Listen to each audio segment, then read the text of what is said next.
पश्चिम बंगाल विधानसभा चुनाव के दूसरे चरण के मतदान से पहले सुरक्षा व्यवस्था सख्त कर दी गई। राज्य पुलिस और सुरक्षा बलों ने पिछले 36 घंटों में अलग अलग जिलों से कुल 1543 लोगों को गिरफ्तार किया। ये कार्रवाई मुख्य रूप से पुराने पेंडिंग वारंटों के आधार पर की गई है ताकि मतदान के दौरान शांति बनी रहे।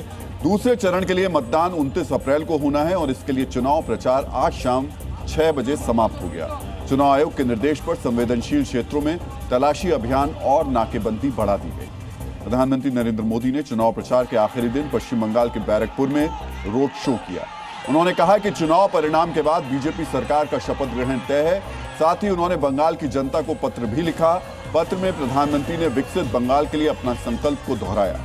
गृह मंत्री अमित शाह ने दक्षिण 24 परगना के बेहाला में रोड शो किया, जबकि यूपी के सीएम योगी आदित्यनाथ ने नादिया में रोड शो के साथ चुनावी रैली की। मुख्यमंत्री ममता बनर्जी कोलकाता के बाजारों में आम लोगों के बीच गई, उनसे सीधा संवाद किया।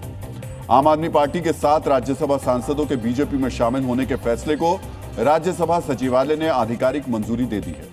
राज्यसभा के सभापति सीपी राधाकृष्णन ने इस विलय को स्वीकार कर लिया।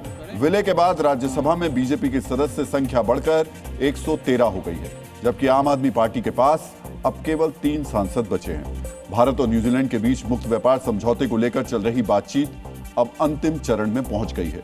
दोनों देशों के बीच कारोबारी बाधाओं को कम करने और द्विपक्षीय व्यापार को दोगुना करने के लक्ष्य पर चर्चा हुई।